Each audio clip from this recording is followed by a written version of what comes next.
बच्चों, स्वागत है मेरे नए वीडियो में। और आज के इस वीडियो में हम लोग क्लास 12 केमिस्ट्री का लेसन नंबर 2 जिसका नाम है विद्युत रसायन के एक नए टॉपिक के बारे में पढ़ेंगे। और आज का जो हमारा टॉपिक है वो है कोलराउस के नियम के अनुप्रयोग। ठीक है, कल के वीडियो में हमने कोलराउस के नियम क्या हैं इस पर डिस्कस किया था। इस पे कुछ सवाल भी हमने लगाए थे और आज हम लोग ये जानेंगे कि कोलराउस के नियम का उपयोग क्या है। ठीक है, तो चलिए देखते हैं कोलराउस के नियम के अनुप्रयोग। पहला, दुर्बल विद्युत अपघट्यों की अनंत तनुता पर मोलर चालकता का निर्धारण। जो कोलराउस का नियम है उसका पहला उपयोग तो यही है कि जो दुर्बल विद्युत अपघट्य होते हैं, विद्युत अपघट्य दो तरह के होते हैं, एक होता है प्रबल विद्युत अपघट्य और एक होता है दुर्बल विद्युत अपघट्य। प्रबल विद्युत अपघट्य वो पदार्थ होते हैं जो पूर्ण रूप से आयनित हो जाते हैं और दुर्बल विद्युत अपघट्य वो पदार्थ होते हैं जिन्हें जल में घोलने पर या जिनका जलीय विलयन पूर्ण रूप से आयनित नहीं होता है। ठीक है, जैसे देखिए एसिटिक एसिड, अमोनियम हाइड्रोक्साइड, ये दोनों जो है दुर्बल विद्युत अपघट्य हैं और इनकी जो मोलर चालकता है वो आसानी से ज्ञात नहीं की जा सकती है। लेकिन जो कोलराउस का नियम है उसकी सहायता से इस प्रकार के जितने भी दुर्बल विद्युत अपघट्य हैं उनकी मोलर चालकता को, अनंत तनुता पर जो मोलर चालकता होती है वो आसानी से हम लोग निकाल सकते हैं। इस पर हमने सवाल भी किया था कि किस तरह से इनका जो मोलर चालकता है वो हम लोग निकाल सकते हैं। ठीक है, तो पहला उपयोग या कहा जाए अनुप्रयोग वो यही है कि जो दुर्बल विद्युत अपघट्य होते हैं उनकी मोलर चालकता हम लोग आसानी से निकाल सकते हैं। ठीक है, दूसरा अनुप्रयोग क्या है कोलराउस के नियम का? दूसरा ये है कि वियोजन की मात्रा की गणना करने में कोलराउस के नियम की सहायता से कोई भी पदार्थ जब अपघटित होता है तो जितना पदार्थ अपघटित हो जाता है, जब किसी विलयन में हम लोग विद्युत धारा का प्रवाह करते हैं या कोई दूसरा पदार्थ मिला देते हैं तो उसका वियोजन हो जाता है, वह अपघटित हो जाता है। तो कितना पदार्थ अपघटित होता है या वियोजित होता है इसकी मात्रा का निर्धारण हम लोग कर सकते हैं कोलराउस के नियम की सहायता से। और उसके लिए वियोजन की मात्रा अगर अल्फा है तो अल्फा बराबर lambda C by lambda infinite, इन दोनों के अनुपात के आधार पर वियोजन की मात्रा की गणना कर सकते हैं।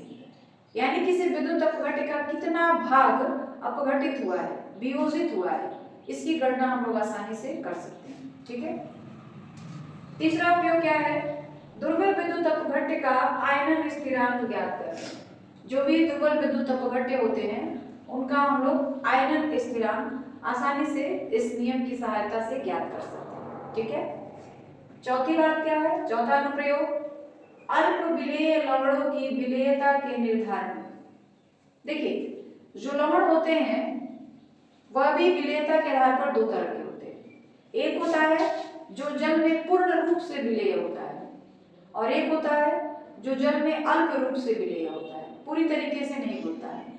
तो जो अल्प विलेय लवण होते हैं उसकी विलेयता का निर्धारण हम लोग कर सकते हैं और उसके लिए फॉर्मूला लिखा गया है के फॉर कप्पा। हम लोगों ने पढ़ा था कि यहाँ नहीं, इसको हम लोग कप्पा पढ़ते हैं।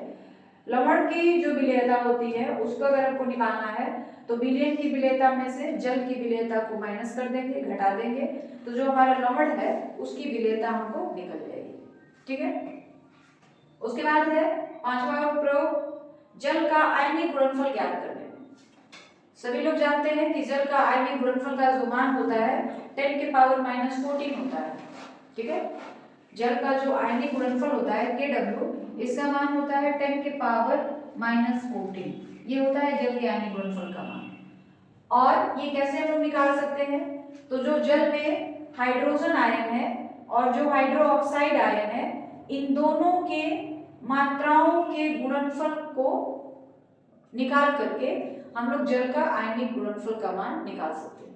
25 डिग्री सेल्सियस ताप यानी कहा जाता है कमरे के ताप पर जल में जो दो आयन्स होते हैं, हाइड्रोजन आयन और हाइड्रो ऑक्साइड आयन, इन दोनों की जो सांद्रता होती है 10 के पावर -7 होती है और जब दोनों को गुणा करते हैं तो 10 के पावर -14 आता है और यही जो होता है जल का आयनिक गुणनफल होता है। ठीक है, 25 डिग्री सेल्सियस ताप यानी कमरे के ताप पर जो जल के दो आयंस होते हैं उन दोनों की सांद्रता समान होती है 10 की पावर -7 10 की पावर -7। जैसे हाइड्रोजन आयन का भी सांद्रता जो होगा ना 10 के पावर -7 हो जाएगा और हाइड्रोक्साइड का भी 10 के पावर -7 हो जाएगा। इन दोनों को गुणा कर देंगे तो आ जाएगा 10 की पावर -14 और यही जो होता है जल का आयनिक गुणनफल होता है। ठीक है। छठवां अनुप्रयोग क्या है? आयनिक गतिशीलता के निर्धारण में, यानी कोलराउस के नियम की सहायता से जो भी विद्युत अपघट्य होते हैं उनके हम लोग आयनिक गतिशीलता का मान आसानी से निकाल सकते हैं। और उसके लिए क्या है, आयनिक गतिशीलता जो होता है आयन की चाल के समानुपाती होता है। ये जो चिन्ह लगाया गया है वो यही बता रहा है कि आयनिक गतिशीलता जो होती है आयन की चाल के समानुपाती होती है।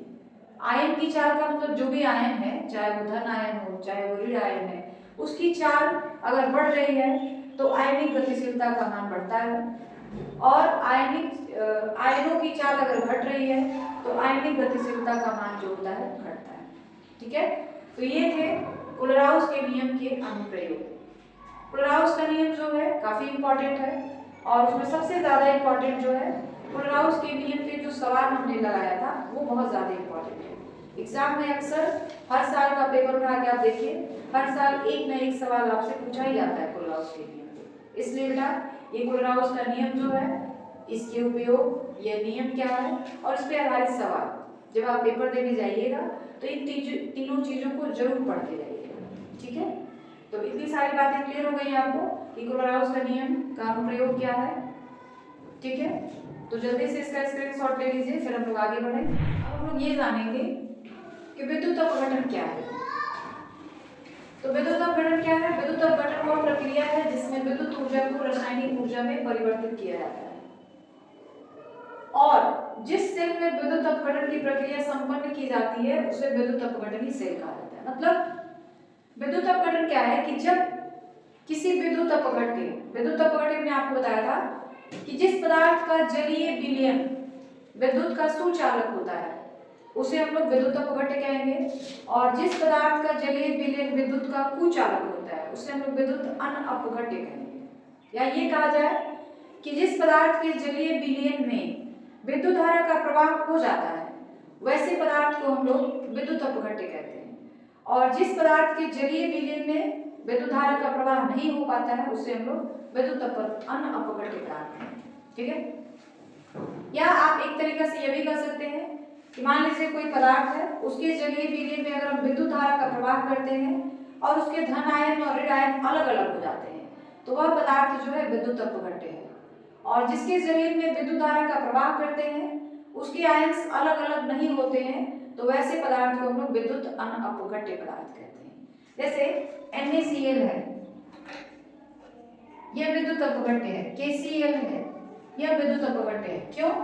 क्योंकि इनके जलीय विलयन में, मतलब जल में घोलकर और इसको किसी बर्तन में रख के उसमें विद्युत धारा का प्रवाह कराया जाएगा तो इसके जो आयंस होंगे, धन आयन और ऋण आयन, वो दोनों आयन अलग अलग हो जाएंगे। अगर इसके जलीय विलयन में हम लोग विद्युत धारा का प्रवाह करते हैं तो इसके आयंस जो होंगे ना अलग अलग हो जाएंगे, Na+ हो जाएगा और Cl- हो जाएगा। तो यह पदार्थ जो है विद्युत अपघट्य है। अगर इसके भी जलीय विलयन में हम लोग विद्युत धारा का प्रवाह करें तो इसके भी जो दो आयंस होंगे अलग अलग हो जाएंगे, एक हो जाएगा K+ और दूसरा हो जाएगा Cl-। तो यह जो है एक विद्युत अपघट्य पदार्थ है। लेकिन कुछ पदार्थ ऐसे भी होते हैं जिनके जलीय विलयन में विद्युत धारा का प्रवाह करने पे उसके आयंस अलग अलग नहीं होते, तो वैसे पदार्थ को हम लोग विद्युत अनअपघट्य पदार्थ कहते हैं। जैसे ग्लूकोज का विलयन, शुगर यानी चीनी का विलयन, ऐसे भी यूरिया का विलयन, तो इन पदार्थों को हम लोग विद्युत अनअपघट्य पदार्थ कहते हैं। ठीक है। अब विद्युत अपघटन क्या है? तो जब किसी पदार्थ के जलीय विलयन में विद्युत धारा का प्रवाह किया जाता है तो उसके आयंस अलग अलग हो जाते हैं, इस घटना को विद्युत अपघटन कहते हैं। ठीक है। या आप इस तरह से भी परिभाषित कर सकते हैं, तो जब विद्युत अपघटन की प्रक्रिया होती है उसमें क्या होता है, विद्युत ऊर्जा ही रासायनिक ऊर्जा में परिवर्तित हो जाती है। तो हम लोग ये भी कहते हैं कि विद्युत अपघटन वह प्रक्रिया है जिसमें विद्युत ऊर्जा को रासायनिक ऊर्जा में परिवर्तित किया जाता है। ठीक है। अब ये सारी चीजों को, विद्युत ऊर्जा को रासायनिक ऊर्जा में परिवर्तित करने के लिए किसी सेल का प्रयोग किया जाता है। और जिस सेल में ये सब किया जाता है, विद्युत ऊर्जा को रासायनिक ऊर्जा में परिवर्तित किया जाता है, उस सेल का नाम है विद्युत अपघटनी सेल। ठीक है, ये हमने सेल बना रखा है और इस सेल का नाम है विद्युत अपघटनी सेल। इसकी बनावट क्या है? पहले एक बड़ा सा हम लोग टैंक लेते हैं या कहा जाए बर्तन लेते हैं जो किसी कुचालक पदार्थ का बना हो, बेकेलाइट का बना हो या कांच का बना हो। ठीक है, और उसमें हम लोग क्या करते हैं, दो इलेक्ट्रोड रख लेते हैं। ये दोनों जो धातु की छड़ें हैं, इन दोनों का नाम धातु की छड़ें हैं, मतलब दोनों धातु की छड़ें हैं और दोनों को एक बैटरी से जोड़ दिया गया है। तो जो धातु की छड़, ये बैटरी है हमारा। ठीक है, अभी तो फिलहाल ये सेल है, लेकिन ये भी बैटरी बन जाएगा। कैसे? देखिए, एक प्लस चार्ज मतलब एक धन टर्मिनल और एक ऋण टर्मिनल होता है, तो उसको हम लोग सेल कहते हैं। अभी ये सेल है, क्यों? क्योंकि यहाँ पे एक प्लस है और एक कहीं माइनस है, तो ये सेल है। जब कई सेलों को आपस में जोड़ देते हैं तब वह बैटरी बन जाता है। तो अगर इसको बैटरी बनाना है तो हम लोग फिर से एक प्लस और एक माइनस, फिर से एक प्लस और फिर से एक माइनस, इस तरह प्लस माइनस प्लस, ये छोटा वाला माइनस। जो बड़ी वाली लकीर होती है उसको प्लस बोलते हैं, जो छोटी वाली लकीर होती है उसको हम लोग माइनस बोलते हैं। तो यहाँ पे कई सेल आपस में जोड़ दिए गए, एक प्लस एक माइनस रहता तो वो एक सेल होता, और कई सेलों को जब जोड़ देते हैं ना तो वो बैटरी हो जाता है। तो अब ये बैटरी हो गया है। तो जो हमारी धातु की जो छड़ें हैं उसमें जो छड़ बैटरी के धन सिरे से जुड़ी होगी उसको हम लोग एनोड कहते हैं, और जो छड़ बैटरी के ऋण टर्मिनल से जुड़ी होगी उसको हम लोग कैथोड कहते हैं। ठीक है, जो छड़ बैटरी के धन सिरे से जुड़ी होगी, देखिए यहाँ पे प्लस लिखा है ना, उसको हमने तार के द्वारा इससे जोड़ दिया है, तो ये एनोड कहा जाएगा। और ये ऋण वाला पार्ट है जो कि माइनस में छोटा है, तो इसको हम लोग इससे जोड़े हैं तो इसको हम लोग कैथोड कहेंगे। आगे बात समझ में? कैथोड वो होता है जो बैटरी के ऋण टर्मिनल से जुड़ा होता है, एनोड वो होता है जो बैटरी के धन टर्मिनल से जुड़ा होता है। ठीक है, जैसे इसमें हम लोग विद्युत धारा का प्रवाह करते हैं, इसमें बैटरी से हम लोग जोड़ देंगे, तो बैटरी से जोड़ेंगे तो विद्युत धारा का प्रवाह होगा ही। ठीक है, तो जैसे इसमें विद्युत धारा का प्रवाह होता है, इसके आयंस, ये जो पदार्थ है विद्युत अपघट्य पदार्थ है, विद्युत धारा का प्रवाह करेंगे तो इसके आयंस अलग अलग हो जाएंगे। आयंस जैसे ही अलग होंगे इधर उधर गति करने लगते हैं इस विलयन में। जो धन आयन होता है वो कैथोड की तरफ जाता है, देखिए धन आयन है, किधर जा रहा है? कैथोड की तरफ जा रहा है। और जो ऋण आयंस होते हैं वो एनोड की तरफ आते हैं। आ रही बात समझ में? जो धन आयन होते हैं, ये धन आयन है, वो कैथोड की तरफ जा रहे हैं, क्योंकि कैथोड पर माइनस चार्ज होता है। ठीक है, कैथोड जो है इस पे माइनस चार्ज होता है, एनोड जो है इस पे प्लस चार्ज होता है। माइनस चार्ज का मतलब है कि यहाँ पर इलेक्ट्रॉनों की अधिकता होती है, कैथोड पर इलेक्ट्रॉनों की अधिकता होती है। प्लस चार्ज यहाँ पर है, एनोड पर है, तो एनोड पर इलेक्ट्रॉनों की कमी होती है।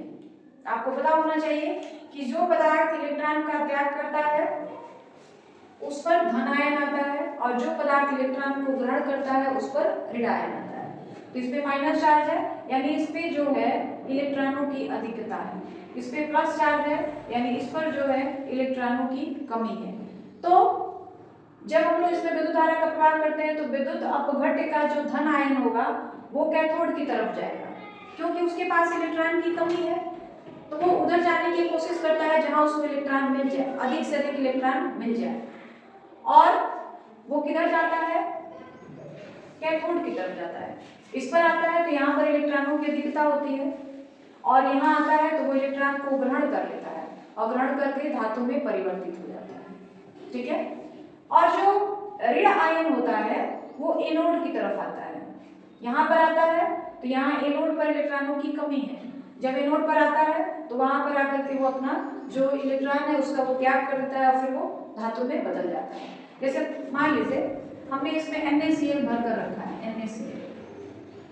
ठीक है, जैसे ही हमने इस दोनों इलेक्ट्रोडों को बैटरी से जोड़ दिया, क्या होता है? Na और Cl अलग अलग हो जाते हैं, Na प्लस हो जाता है, Cl माइनस हो जाता है। ठीक है, तो जो Na है ना, Na पे तो प्लस चार्ज है, वो इधर जाता है इस साइड, और जो Cl है वो इस साइड आता है, ये Cl, और ये Na हो गया, Na प्लस Cl माइनस। तो Na प्लस जब कैथोड की तरफ जाता है तो Na प्लस मतलब इसने इलेक्ट्रॉन का त्याग किया है, इसके पास खुद ही इलेक्ट्रॉनों की कमी है, तो कैथोड की तरफ आता है क्योंकि कैथोड पर इलेक्ट्रॉन ज्यादा है और इसके पास इलेक्ट्रॉनों की कमी है, तो वो कैथोड की तरफ आता है। जैसे ही यहाँ पर आता है, इलेक्ट्रॉनों की कमी है, अधिकता है वहां पे, तो वो क्या करता है, इलेक्ट्रॉन को ग्रहण कर लेता है, इलेक्ट्रॉन को ग्रहण कर लेता है। तो मान लीजिए सोडियम है, इस पे प्लस चार्ज है, ये जब इलेक्ट्रॉन को ग्रहण करता है, इलेक्ट्रॉन है ये, माइनस इस पे दिखाते हैं, तो जब ये इलेक्ट्रॉन को ग्रहण करता है तो इस पे कौन सा चार्ज आ जाएगा, Na प्लस तो पहले से ही था, उसने इलेक्ट्रॉन को ग्रहण कर लिया, यानी माइनस चार्ज आ गया, तो प्लस और माइनस कैंसिल हो गए, क्या बचा, केवल सोडियम धातु बच गया। अब आयन उसका खत्म हो गया, तो वो जब इधर आता है ना, तो यहाँ पे आके वो धातु में परिवर्तित हो जाता है। और Cl क्या है, उसके पास इलेक्ट्रॉनों की अधिकता है, वो उधर जाने की कोशिश करता है जहां पर इलेक्ट्रॉनों की कमी है। तो इस कैथोड पर क्या किया गया है, इलेक्ट्रॉन को ग्रहण किया गया है, तो ग्रहण किया गया है यानी इस पर कैथोड पर कौन सी अभिक्रिया होती है, अपचयन की अभिक्रिया होती है, कैथोड पर अपचयन की अभिक्रिया होती है। ये कैथोड है, इस पर अपचयन होता है, अपचयन का मतलब यहाँ पर इलेक्ट्रॉन को ग्रहण किया जाता है, और एनोड पर ऑक्सीकरण की अभिक्रिया होती है। ऑक्सीकरण मतलब यहाँ पर आकर के इलेक्ट्रॉन का त्याग किया जाता है। जैसे Cl है, Cl यहाँ पे आता है, एनोड की तरफ आया, तो Cl के पास कौन सा चार्ज होता है, माइनस चार्ज होता है। अब वो यहाँ पे आता है ना, तो क्या करता है, इलेक्ट्रॉन को, जैसे यहाँ पर तो इलेक्ट्रॉन की कमी है एनोड पर, जब यहाँ पे आता है तो अपने इलेक्ट्रॉन का त्याग कर देता है, इलेक्ट्रॉन का त्याग कर दिया, तो Cl के पास पहले से ही माइनस था, जब इलेक्ट्रॉन त्याग करता है तो उसके ऊपर प्लस आ जाता है, प्लस और माइनस कैंसिल हो जाते हैं, क्लोरीन गैस में बदल जाता है और गैस में बनकर के इधर से बाहर निकल जाता है। तो यहाँ पर क्या किया गया, इलेक्ट्रॉनों का त्याग किया जा रहा है एनोड पर, तो जहाँ पर इलेक्ट्रॉनों का त्याग होता है वहां पर ऑक्सीकरण होता है, और जहाँ पर इलेक्ट्रॉनों को ग्रहण किया जाता है वहां पे अपचयन होता है। तो कैथोड पर अपचयन होता है क्योंकि यहाँ पे इलेक्ट्रॉन ग्रहण किया जाता है, एनोड पर ऑक्सीकरण होता है क्योंकि वहां पे इलेक्ट्रॉन को त्याग किया जाता है। ठीक है, तो ये विद्युत अपघटनी सेल हो गया। तो पहले आपको ये बात समझ आ गई कि विद्युत अपघटन क्या है और विद्युत अपघटनी सेल क्या है। विद्युत अपघटन एक ऐसी प्रक्रिया है जिसमें विद्युत ऊर्जा को रासायनिक ऊर्जा में बदला जाता है, और विद्युत अपघटनी सेल एक ऐसा सेल है जिसमें विद्युत अपघटन की प्रक्रिया को किया जाता है, यानी विद्युत ऊर्जा को रासायनिक ऊर्जा में परिवर्तित किया जाता है। तो ये दो बातें आपको क्लियर हो गई, आगे बढ़ा जाए। ठीक है, ठीक। अब हम लोग ये जानेंगे कि जो विद्युत अपघटन होता है उसके उपयोग क्या होते हैं। ठीक है, अभी हमने पढ़ा कि विद्युत अपघटन क्या है, अब उसके उपयोग के बारे में जानेंगे। तो विद्युत अपघटन के उपयोग यहाँ पे लिखा गया है। पहला है धातु का संक्षारण से बचाव करना। संक्षारण का मतलब होता है जंग लगना, जो धातुओं में जंग लगते हैं ना, उनका बचाव हम लोग कर सकते हैं विद्युत अपघटन विधि से। ठीक है, दूसरा है जल के विद्युत अपघटन से H2 गैस के निर्माण में। जल में हाइड्रोजन और ऑक्सीजन दो ही गैसें होती हैं, तो अगर हम लोग जल का विद्युत अपघटन करते हैं, मतलब जल को आपस में विद्युत अपघटन द्वारा तोड़ा जाएगा उसको, तो उसमें से हाइड्रोजन गैस निकलेगा और ऑक्सीजन गैस निकलेगा। तो जल का विद्युत अपघटन करने पर हाइड्रोजन गैस बाहर निकलता है, तो हाइड्रोजन गैस का निर्माण होता है। तो वही लिखा गया है, जल के विद्युत अपघटन से हाइड्रोजन गैस के निर्माण। ठीक है, ऑक्सीजन गैस का भी आप निर्माण कर सकते हैं, लेकिन यहाँ पे हाइड्रोजन गैस का भी निर्माण हो रहा है क्योंकि जल में दो ही गैसें होती हैं, हाइड्रोजन और ऑक्सीजन। तीसरा क्या है, भारी जल के निर्माण। भारी जल आपने सुना होगा, भारी जल क्या होता है, भारी जल वो जल होता है जो साबुन के साथ आसानी से झाग नहीं देता है, और जो पानी हम लोग पीते हैं उसको हम लोग मृदुल जल बोलते हैं, सॉफ्ट वाटर बोलते हैं, और जो हम लोग पीने के उपयोग में नहीं लाते हैं उसको हम लोग भारी जल कहते हैं। और भारी जल का जो सूत्र होता है वो होता है D2O। सॉफ्ट वाटर जो पीने वाला पानी होता है उसका फॉर्मूला H2O, लेकिन जो भारी जल होता है उसको हम लोग कहते हैं D2O। और इस जल में अगर आप कपड़ा धुलेंगे ना तो आपका साबुन खत्म हो जाएगा, लेकिन ये झाग नहीं बनाएगा। पूरा साबुन खत्म हो जाएगा रगड़ रगड़ के, लेकिन झाग नहीं निकलेगा। और जिस जल को हम लोग पीते हैं उस जल में आप देख लीजिए थोड़ा सा साबुन रगड़ेंगे तुरंत झाग बनना शुरू हो जाता है। तो जो जल पानी के साथ आसानी से साबुन के साथ आसानी से झाग नहीं देता है उसको हम लोग भारी जल कहेंगे, और जो जल साबुन के साथ आसानी से झाग दे देता है उसको हम लोग मृदुल जल कहेंगे या सॉफ्ट वाटर। चौथी उपयोग इसका क्या है? विद्युत लेपन। विद्युत लेपन, अब विद्युत लेपन क्या है सबसे पहले ये जान लेते हैं। विद्युत लेपन एक ऐसी प्रक्रिया है जिसमें कम मतलब अधिक अभिक्रियाशील धातु पर कम अभिक्रियाशील धातु का लेयर परत चढ़ा दिया जाता है जिससे उस पर जंग नहीं लगता। जैसे लोहे की चीजें जो होती हैं, कोई भी सामान लोहे का होता है तो लोहे पर आसानी से जंग लग जाता है क्योंकि वह अधिक अभिक्रियाशील धातु है। तो हम लोग क्या करते हैं, लोहे के ऊपर जिंक का लेयर चढ़ाते हैं, परत चढ़ाते हैं। उससे क्या होता है कि लोहे पर जंग आसानी से नहीं लगता है, तो उसको हम लोग विद्युत लेपन कहते हैं। मतलब लोहे के ऊपर दूसरे किसी धातु का परत चढ़ा देते हैं जिससे उस पर आसानी से जंग ना लगे। इस विधि को हम लोग कहते हैं विद्युत लेपन। तो ये जो विद्युत अपघटन प्रोसेस है, विधि है, इसका उपयोग विद्युत लेपन में भी किया जाता है। ठीक है। पांचवा क्या है? कम अभिक्रियाशील धातुओं जैसे सिल्वर, Ag का मतलब हो गया सिल्वर, Pb लेड आदि के शोधन में जो कम अभिक्रियाशील धातु हैं उनका शोधन यानी उनका शुद्धिकरण इस विद्युत अपघटन विधि द्वारा किया जाता है। ठीक है। तो ये विद्युत अपघटन जो विधि है उसके उपयोग थे। अब हम लोग ये जानेंगे कि उत्पाद निर्माण की कसौटी क्या है। मतलब विद्युत अपघटन विधि में कब उत्पाद का निर्माण होता है और कब उत्पाद का निर्माण नहीं होता है। आप किसी भी लवण का प्रयोग अगर विद्युत अपघट्य के रूप में कर देंगे तो उत्पाद का निर्माण नहीं होगा। उसके लिए कुछ शर्तें हैं, कुछ कंडीशंस हैं। उस कंडीशन के आधार पर ही जो उत्पाद बनता है, उत्पाद का निर्माण होता है, वो हो पाता है। मतलब विद्युत अपघटन की प्रक्रिया हो पाती है और उत्पाद का निर्माण हो पाता है।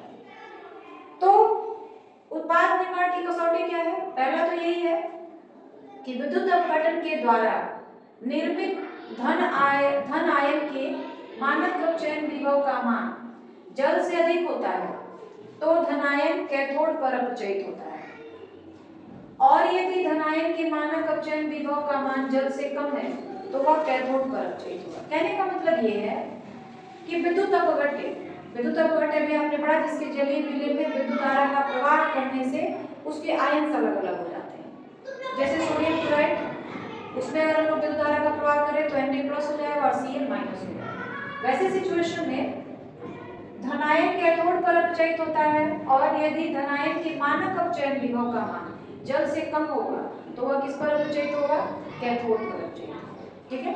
तो ये शर्त है कि विद्युत अपघटन की जब विधि होती है वो कब होती है और कब नहीं होती है।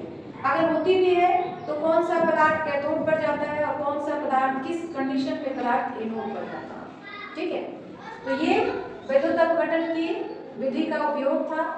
और विद्युत अपघटन में निर्माण की कसौटी, तो ये दो बातें क्लियर हो गई आपको कि विद्युत अपघटन विधि में कब उत्पाद का निर्माण होगा और कब नहीं होगा। ठीक है। तो आज के वीडियो में बस इतना ही, और बाकी हम लोग कल के वीडियो में जानेंगे। और वीडियो के लास्ट में मैं यही कहना चाहती हूँ कि अगर आपको हमारे वीडियोज अच्छे लगते हैं तो प्लीज़ हमारे चैनल को सब्सक्राइब कर लें। वीडियो को जितना ज़्यादा हो सके लाइक करें, शेयर करें, कमेंट जरूर करें। वीडियो के अंदर जो भी अच्छाइयाँ हो, जो भी बुराइयाँ हो, उसे कमेंट करके ज़रूर बताएं। वीडियो में आप किस तरह के सुधार लाना चाहते हैं, क्या कमी हो रही है वीडियो के अंदर, ये आप कमेंट करके ज़रूर बताएं।